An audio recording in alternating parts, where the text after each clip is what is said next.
उस कागज के टुकड़े को बार बार खोल कर बंद कर फिर हिम्मत कर अदिति ने खोला। अनुज ने लिखा था, अदिति हिम्मत करो और अपने सामान के साथ घर से बाहर निकल जाओ। मैं स्टेशन पर तुम्हारा इंतज़ार करूँगा। हम कहीं दूर चलेंगे और अपनी ज़िंदगी एक नए सिरे से बिताएंगे। तुम्हारा अनुज। अदिति बार बार वह पत्र खोलती बंद करती। उसे समझ नहीं आ रहा था कि वह क्या करे। उसका दिमाग सुन्न पड़ने लगा था। कल से शादी की रस्में शुरू होने वाली थी।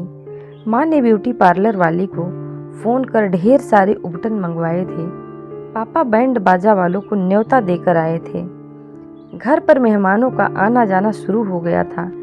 इस समय यदि अदिति अपने सामान के साथ निकल जाए तो क्या होगा। अदिति का दिल फूट फूट कर रो रहा था।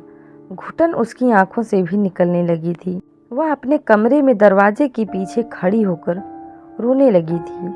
किसी काम से उसकी माँ अंदर आई तो उसे रोते देखकर अपने गले से लगा लिया और सर पर हाथ फेरते हुए कहा, हर लड़की के साथ ऐसा ही होता है बेटी। कुछ दिन बुरा लगेगा, फिर यही ज़िंदगी अच्छी लगने लगती है। तू चिंता मत कर बेटी। अदिति की माँ ने अपने हाथों से अदिति के आंसू पोंछे। उन्हें पता नहीं था कि अदिति के दिल में क्या बीत रहा है। अदिति, अदिति। तभी पापा की आवाज़ सुनाई पड़ी। अदिति घबरा गई। उसने जल्दी से उस लेटर को छुपाया और बाहर निकल गई। जी पापा, यह लो तुम्हारी पसंद की रबड़ी और जलेबी। पापा की आंखों से प्यार झलक रहा था। अरे वाह, रबड़ी जलेबी। अदिति दौड़कर पापा से लिपट गई। पापा उसके सर पर हाथ रखते हुए बोले, खुश रहो बेटा, अपने घर परिवार में हमेशा ही खुश रहना। एक बार फिर अदिति की आंखें छलक आई। उसने अपने प्यार के बारे में कभी अपने माता पिता को नहीं बताया था, बल्कि उसे बताने का मौका ही नहीं मिला था। कॉलेज के समय से ही अनुज और अदिति दोनों एक दूसरे से प्यार करते थे। दोनों एक दूसरे के साथ ज़िंदगी बिताना चाहते थे, लेकिन अचानक ही अदिति की शादी तय हो गई तो दोनों ही बहुत घबरा गए। कोई रास्ता नहीं सूझ रहा था। आज तो हद ही हो गई जब अनुज ने अचानक कहीं और भाग जाने का प्रोग्राम बना लिया। तभी अदिति की छोटी बहन निधि उसका मोबाइल लाकर उसे देते हुए कहती है, दीदी तुम्हारे दोस्त अनुज भैया का फ़ोन है। एक बार फिर से अदिति घबरा गई। उसके पापा उसे देखकर चौंक गए। क्या हुआ बेटी, कोई बात है क्या? नहीं पापा, कुछ नहीं, अदिति घबराते हुए बोली। उसने फ़ोन लिया और किनारे जाकर बात करने लगी। उधर से घबराते हुए अनुज बोला, अदिति मैंने टिकट खरीद लिया है, मैं तुम्हारा इंतज़ार कर रहा हूँ, जल्दी करो, अभी नहीं तो फिर कभी भी हम अपने सपने को पूरे नहीं कर सकते हैं। अदिति की आंखें भर आई, पर उसने एक ही जवाब दिया, मेरा इंतज़ार मत करना, मैं नहीं आ रही हूँ। अपने चंद खुशियों के लिए मैं अपने माता पिता की इज्जत मिट्टी में नहीं मिला सकती। अनुज नाराज हो गया। वह चिल्ला कर बोला, क्या कह रही हो अदिति?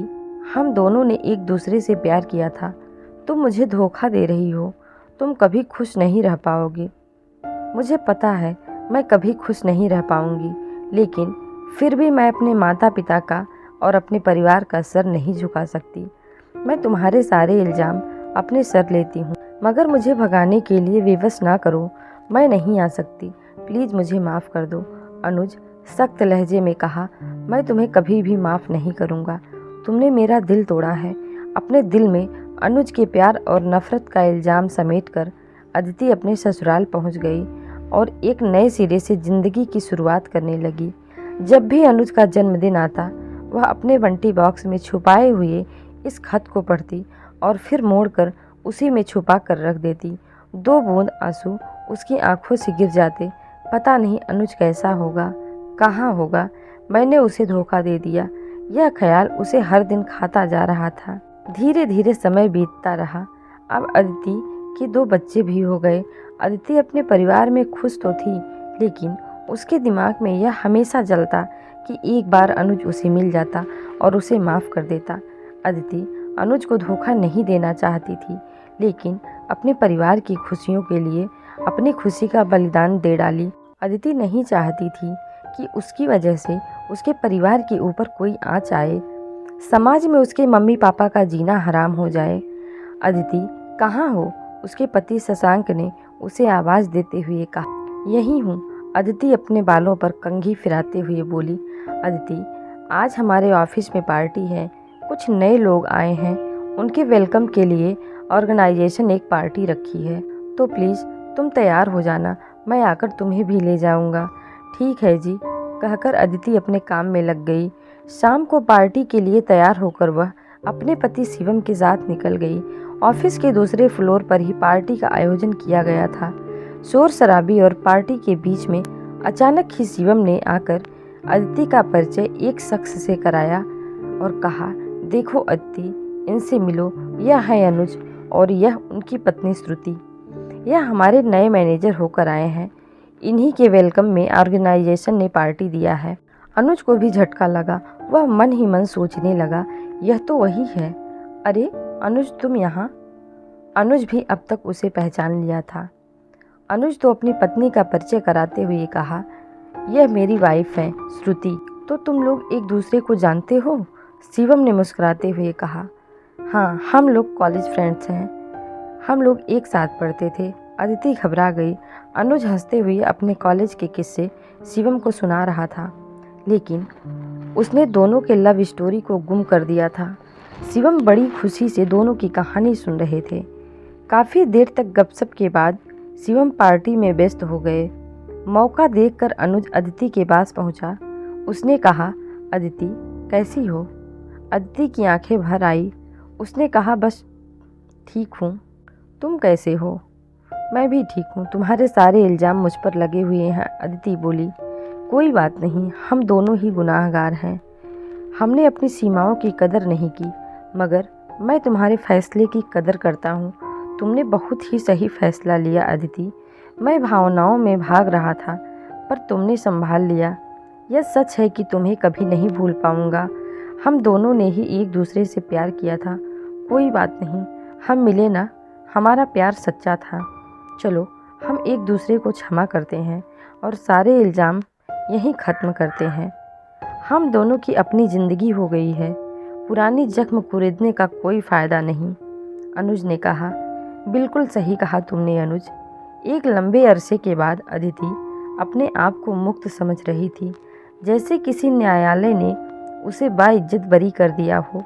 अब अनुज और अदिति अपनी अपनी फैमिली में खुश हैं। दोनों एक दूसरे से मिलते भी हैं, लेकिन सिर्फ दोस्ती के रिश्ते से। दोनों अपने अपने जीवन साथी के साथ संतुष्ट हैं। दोस्तों, अगर हर लड़की की सोच अदिति जैसी हो जाए तो माँ बाप की इज्जत मिट्टी में कभी ना मिले। कैसी लगी कहानी कमेंट में ज़रूर बताइएगा, और अगर आप हमारे चैनल पर नए हैं तो हमारे चैनल को सब्सक्राइब करके बेल आइकन को प्रेस कर लें, ताकि हमारी आने वाली हर वीडियो सबसे पहले आप तक पहुंचे। और हाँ, लाइक शेयर करना बिल्कुल ना भूलें। फिर मिलते हैं अगली कहानी में। धन्यवाद।